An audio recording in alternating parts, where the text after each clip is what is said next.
Welcome to Good News TV, a date with Bamidele Samuel. Good day, my Nigerian people. Good day to everyone out there listening to me. I hope everyone is staying strong and staying jiggy. Today's matter arises and says, Freedom. Nnamdi Kanu awaits his fate after this powerful group demanded for his release. See details. Who are this powerful group that demanded Nnamdi Kanu release? And it seems like something positive is going to go on. Who are they? We won't know except we dive into the content of the day, so let's do that. In a statement released at the Nkata Ndi Inyom Igbo conference held in Abuja, the Pan Niger Delta Forum, PANDEF, delivered a compelling address that underscored the pressing need for the release of Nnamdi Kanu, the leader of the indigenous people of Biafra, IPOB. In addition to this poignant call, the forum advocated for a return to the 1964 constitution, arguing that it would provide a viable solution to the inadequacies of Nigeria's current legal framework. Edwin Clark, the leader of PANDEF, voiced this sentiment through the organization's National Publicity Secretary, Obiweb Ominimi. He expressed deep concern over the persistent challenges surrounding the amendment of the 1999 Constitution, which he deemed a significant barrier to the nation's progress. Clark characterized the existing constitutional step as fundamentally flawed, attributing its inefficacy to its origin in military governance. He argued that the 1999 Constitution, which was transitioned to civilian authorities following years of military rule, has proven inadequate in serving the interests of the Nigerian populace. The 1999 Constitution is essentially a military document that has failed to serve the interests of the Nigerian people, Clark asserted.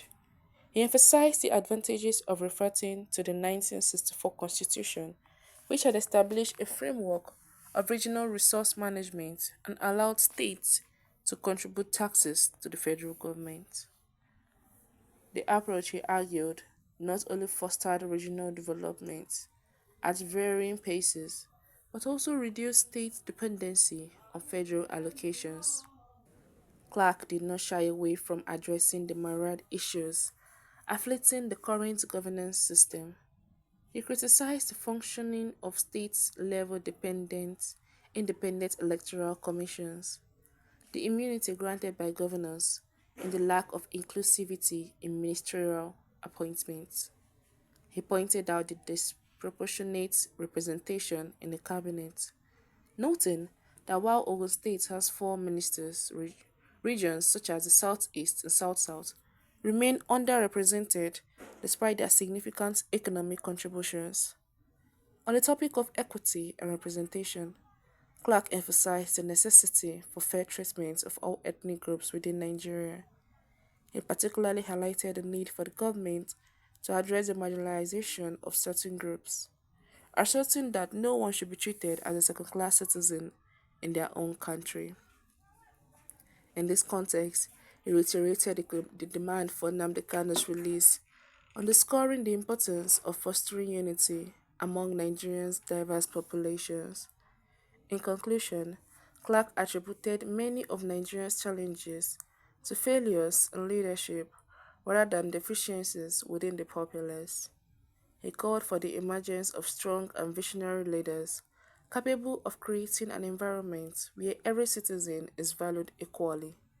With the right leadership, we can ensure that every citizen is treated as a first-class citizen and build a nation characterized by fairness and justice, he declared.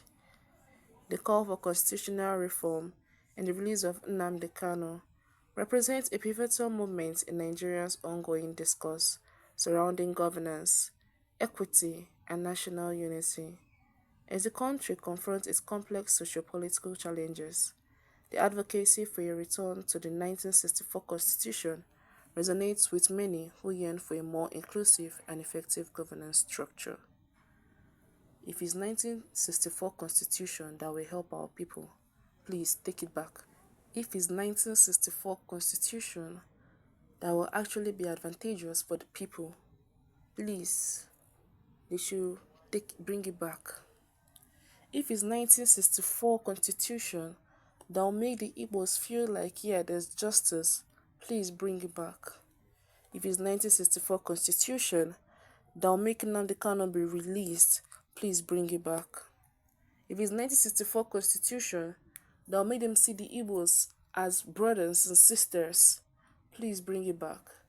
If it's 1964 constitution that will help curb the insecurities around this country, please bring it back. If it's 1964 constitution, that will actually help with poverty in this country, I beg, bring it back. Because what else do you want us to say? How else do you want us to plead? The government is bad. The whole governance system is bad. If it's 1964 constitution that will change the governance system to something that will fit for the people, bring it back. Because how are we going to start cleaning these people out of seats so that new ones will come in and let fresh ideas, new ideas come in? If it's 1964 constitution that will help us clear this government, I beg, bring them back.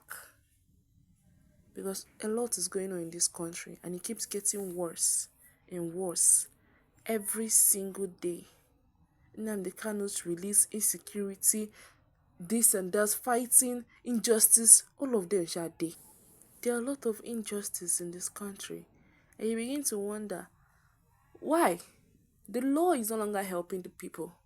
And if it's 1964 constitution that will make people seem like they are valued and their interest is being heard, please bring it back.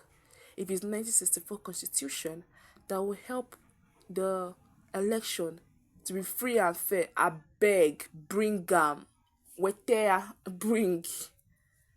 Because what else do you want us to say? The Nigerian people are suffering. Whether you're Yoruba or Hausa or Igbo, Tiv, anyone, everybody's suffering with their own problem. So please, if it's 1964 constitution, we need this country, I beg, bring them. We don't need 1999 anymore. I beg. We've come to the end of today's content. Do not forget to subscribe and stay tuned to our channel. Thank you.